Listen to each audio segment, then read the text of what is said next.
বন্ধুরা এই মুহূর্তে আমি আছি ঢাকা শ্যামবাজারে। বন্ধুরা আজকের বাজারে কেমন চলছে পেঁয়াজের দাম এগুলো আজকে আমরা জানিয়ে দেব পুরো ভিডিওতে। বন্ধুরা এই মুহূর্তে আমি আছি মেসাজ ইসলামিয়া ট্রেডার্স ঢাকা শ্যামবাজারে। তো যারা যারা ভিডিওটি দেখতেছেন সকলে ভিডিওটি না টেনে পুরোপুরি দেখুন। বন্ধুরা আজকের বাজারের দাম কেমন বিস্তারিত জানতে আমাদের পুরো ভিডিওটি দেখুন।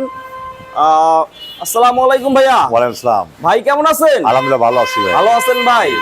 তো কি অবস্থা বাজারের ভাই আজকে? বাজার আসলে এই গতকালকে আজকে একটু বেশি।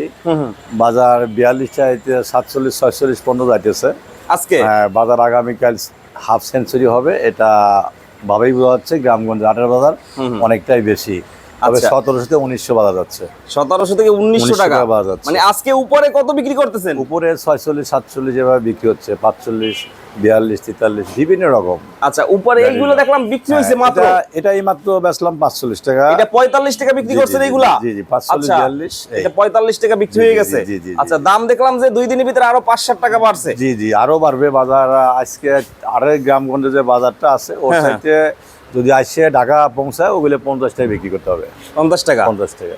আচ্ছা, তো এখন বর্তমানে যে অবস্থা কৃষকদের কি খবর? আসলে বর্তমান যে অবস্থা ভয়াবহ অবস্থা দেখা যাচ্ছে। আমি আপনাদের কাছে কদিন পূর্বেই বলছিলাম, অর্থাৎ বাড়ি যাওয়ার আগেই বলছিলাম কয়েকদিন আগে, যে বাজার এই মুহূর্তে 35 36 40 টাকা ভালো হতো শ্রাবণ মাসের মধ্যে। তো শ্রাবণ মাসের মধ্যেই যে বাজার 40 থেকে 50 টাকার মধ্যে এসে যাবে এটা আমার কোনো ধারণাই ছিল না। কিন্তু এটা তো আসলে লক্ষণ ভালো না। যদি বাজারটা এই মাসের মধ্যে 35 36 40 থাকতো তাহলে কৃষকের জন্য আসলে সুখবর থাকতো। এবং এই বাজারটা শ্রাবণ মাসের মধ্যে এই বাজার হলো 50 টাকায় হয়ে যাচ্ছে বাজার। এখন যদি ভাদ্র মাসে 50 থেকে 60 টাকার মধ্যে বাজার থাকে তাহলে তো এলসি স্বয়ংসম্পন্ন রেডি থাকবে। স্বয়ংসম্পন্ন রেডি থাকবে। এখনও বাংলাদেশে যদি এলসি ভারতের এলসি বাংলাদেশে পৌঁছায় 55 টাকা পড়ে বা 50 টাকা পড়ে, তারা যদি 1 টাকা লাভ পায় তাহলে এলসি অবশ্যই আনবে। সেজন্য আমি কৃষকের সতর্কতা সংবাদ জানাই, এনারা জন্য যদি 2000 টাকা বাজার হয় অর্ধেক অর্ধেক মাল বিক্রি করে দেয়, যাতে কোনো লসটা না হয় কৃষকের। কারণ ভাদ্র মাসে যদি এখনই এরকম বাজার 50 টাকা 45 টাকা বাজার হয়ে যাচ্ছে, যদি ভাদ্র মাসে 50-60 টাকা বাজার হয় তাহলে এলসি অবশ্যই দিবে সরকার বাজার নিয়ন্ত্রণে রাখার জন্য। আর আমি সরকারকেও আবেদন জানাই এলসি যেন পেঁয়াজে বাংলাদেশে যতই থাক বা না থাক, কৃষক দুটো বছর কষ্ট করছে, আপনারা এলসি ইম্পোর্ট করতে এবার দেবেন না। এটা কৃষকের জন্য আমি জানাই। কিন্তু ইম্পোর্টরা তো আসলে এলসি আনার জন্য সুযোগ করবেই, কিন্তু এলসি আসার আশঙ্কা 100% রয়েছে। এলসি আসতে পারে, সেই জন্য আমি কৃষক ভাইদের বলি আপনারা 2000 টাকা মনে হলেই পারে পিস অর্ধেক বিক্রি করে দেন। কারণ পেঁয়াজ তো কৃষকের অনেক নষ্ট হয়ে গেছে। নষ্ট হয়ে গেছে। এখনও যে আমি বলছিলাম তো কয়েকদিন আগে যে 25% বিক্রি হয়েছে, অর্ধেক ফুরিয়ে গেছে। তবে আর যে 25% আছে শ্রাবণ ভাদ্র মাসের বৃদ্ধি পৌঁছবে এবং বিক্রি করে 25%। আর 25% হবে যেমন যা আর্জেন্টিনার স্পেন ফুটবল খেললো না বিশ্বকাপ, কিন্তু স্পেন পাইরে গেল 1 গোলে পাইছে, গোল কিন্তু 3খান দিয়েছে আর 2খানও অবৈধ গোল বলে তারা মাইনে নেয়, 1 গোলে কিন্তু জিতে গেছে।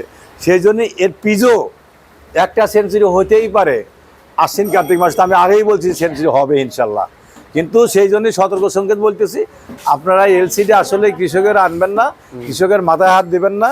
এলসি যদি আসে বাংলাদেশে প্রবেশ করে তাহলে কৃষকের কিন্তু আবারও মাথায় হাত। এটি আমার আবেদন বাণিজ্য মন্ত্রীর কাছে, কৃষিমন্ত্রীর কাছে। আজ 2-3 বছর কৃষক মার খাচ্ছে, আপনি একটু কৃষকের দেখে রাখেন যাতে কৃষক একটু ভালো খাইতে পারে, ভালো পড়তে পারে। তো এখন কৃষকের নষ্ট হয়েছে নাকি অনেক পেঁয়াজ? অবশ্যই নষ্ট হয়েছে। আমি গ্রামগঞ্জে গেছিলাম, অনেকেরই চাঙাইতে পিস পচতেছে এবং অনেকেই বলতেছে অর্ধেক ফেলা দেওয়া লাগতেছে মাটিয়েলে। এবং কৃষক বলতেছে যে আমি বলতেছে যে ভাই পিস তো পচাচ্ছে, কি করবো? আমি যদি পচে যায় তাহলে বিক্রি করে দেন।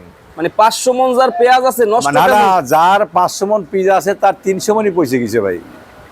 তার 300 মনই পচে মাটিয়েলে গবরা ফেলা দিতেছে, অর্থাৎ আর কিছু ছোলাটোলা নিয়ে আটেন নিয়ে বেচতেছে। তাহলে অনেকই লস যাচ্ছে ভাই। সেই জন্যই সরকারের কাছে আবেদন করে আসলে সার বিষের দামদারি কমাতে লাগতো। আর পাটেরটা যদি বাংলাদেশে চায়না রাষ্ট্রে সরাসরি যাইতো তাহলে কৃষক একটু লাভবান হতে। শুনতেছি নাকি কৃষিমন্ত্রী পাটটা নাকি বাণিজ্য মন্ত্রীর পাটটা নাকি পাকিস্তান দিয়ে বাইরের রাষ্ট্রে দেবো। আমাদের রাষ্ট্রে পাকিস্তান যাব, তারপর নাকি অন্য রাষ্ট্রে দেবো। কিন্তু সরাসরি যদি চায়না বা বাইরের রাষ্ট্রে রপ্তানি করতে পারতা তাহলে কৃষক কিন্তু একটু লাভবান হতে পারতো। সেই জন্য আমি একটা কামলার দাম 1300-1400 টাকা বাজার। আজকেও 1400 করে কামলা নিছে। প্রতি পাট কাটা কামলা। সেই জন্য পাটের দাম তো অনেকই খরচ বেড়ে যাচ্ছে।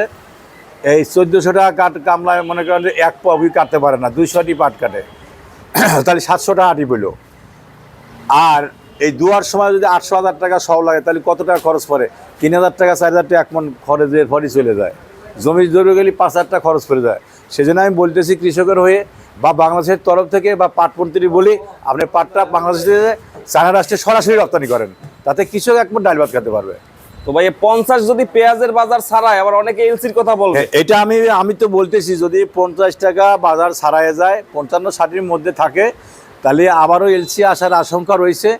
তবে আমি এই কৃষককে নিয়ে কথা বলি সবসময়, বা বাংলাদেশের পক্ষ থেকে আমি প্রধানমন্ত্রী তারেক জিয়া ভাইয়ের অনুরোধ করি, আপনি এই মুহূর্তে কোনো এলসি আনবেন না। কৃষকরা ক্ষতিগ্রস্ত হয়েছে 2 বছর, একটু বাঁচতে দেন। হ্যাঁ, এইগুলো কত বিক্রি করছেন? এগুলো বর্তমান 42 টাকা বিক্রি করতেছি ভাই, এখন বর্তমান 47 টাকা রেট দিচ্ছে। 47? হ্যাঁ, দেশের বাজার 1900। আজকে বাড়ছে আর হাটের বাজার? জি। মানে এই যে মানে হঠাৎ বাড়তি, এর কারণটা কি? এর কারণ হাটে বাজারে বৃষ্টির কারণে মাল আমদানি হচ্ছে, এক এলাকায় বৃষ্টি নেই আর এক এলাকায় বৃষ্টি হচ্ছে, যার জন্য আসলে এই আমদানি কমের জন্যই দাম বাড়ছে। কিন্তু কৃষক তো বোকা, আমদানি যদি দাম বাড়ে হাটে বীজ নেয় না, আমদানি কম করে, যার জন্য কৃষকই ধরা খায়। মানে আমদানি করতে হবে, আমদানি করতে হবে। সেজন্য আমি বলি, যদি 2000 টাকা বাজার পার, কৃষক বাজার অনুরোধ করি, যাদের পিস পচে যাইতেছে, থাকতেছে না, যদি 2000 টাকা বাজার পান, আপনারা অতি শর্টেই 22-28-এ ভালোটা ভালোভাবে বেচেন, মন্যতা মন্য দামে বেচেন। এই যে পৃথক করে বেচেন, ভালোটা বাইসে পৃথক করে যদি 2018 সালে বিক্রি করেন, যাতে আর না পয়সা পানি দিতে মাটিলে ফেলা দেওয়া না লাগে, যাতে ফেলে দেওয়া না লাগে, তাই বাইসে বিক্রি করে দেন। আর যার ভালো আছে আপনার রাখে তো সমস্যা নেই। পিসটা আমি বলছি, যদি এলসি পিস আমদানি না করে, তাহলে কিন্তু স্পেনের মতন সেঞ্চুরি করবেই পিস। আমি তো আগের থেকেই বলতেছি। তো এই মুহূর্তে পিসের বাজার এত ঠিক হয় নাই। যদি 36-40 টাকা বাজার থাকতো এবং ভাদ্র মাসে 45-50 থাকতো, তাহলে সেঞ্চুরি আশ্বিন কার্তিক মাসে কে সেঞ্চুরি হইতো বলাই যাচ্ছে না। হঠাৎ করে বাড়লে কিন্তু ভয়ের ব্যাপার, ভয়ের কারণ থাকে, এই জন্য আমি এই কথাটাই বলতেছি। মানে দৈনিক 5-7 টাকা বাড়তি মানে ভাইয়া কিন্তু বেশি খারাপ লক্ষণ, এগুলো খারাপ লক্ষণ। আবার দৈনিক 5-7 টাকা বাড়ায় মানে এটা খারাপ লক্ষণ ভাই। আস্তে আস্তে আমরা আগে দেখছি যে 1 টাকা 2 টাকা বাড়ে, তাই না? জি। আবার এক সপ্তাহ পর আবার 2 1 টাকা 2 টাকা বাড়লে বাজার ভালো থাকে, কিন্তু ওই একবার যদি 5-7 টাকা বাড়ে যায়, এটা খারাপ লক্ষণ। কিন্তু অনেক যারা ইনপুটের ব্যবসা করে, ওনারা সচেতন হয়ে যায় যে পিজের বাজার দিন কি হয়ে যাবে না, আমরা আগে ইনপুট করে রাখি, যখন দাম হয় তখন আমরা ঢোকাবো। তো ভারতের পেঁয়াজের দাম তো এখানে আসতে 60 টাকা পড়বে না, এখানে ভারতের পেঁয়াজ এখানে বাংলাদেশে সাম্বারা যদি পৌঁছায়, তাহলে 50 থেকে 60 টাকা পড়বো। এর মধ্যে ভালো মন্দ আছে, তো 12টা 60 টাকা পড়বো, এবং 50 টাকা যেমন গুজরাটের পেঁয়াজ, আপনার ইন্দোরের মাল, এগুলো একটু কম দামে পড়বো। নাসিক, সাউথের মাল, এগুলোর দাম একটু বেশি পড়বো। আইটেমের কোয়ালিটির সাথে সব কথা ভাই। 50 থেকে 60 টাকা পড়বো বাংলাদেশে এসে।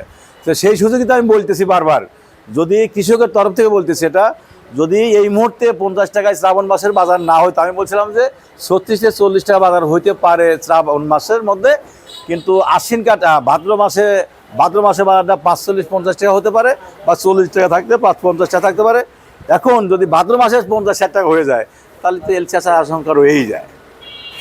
আপনি কি বলেন এলসি পেঁয়াজ বিষয়ে? আমি এলসিপি চাই না, বাংলাদেশে এলসিকে বয়কট করা হোক।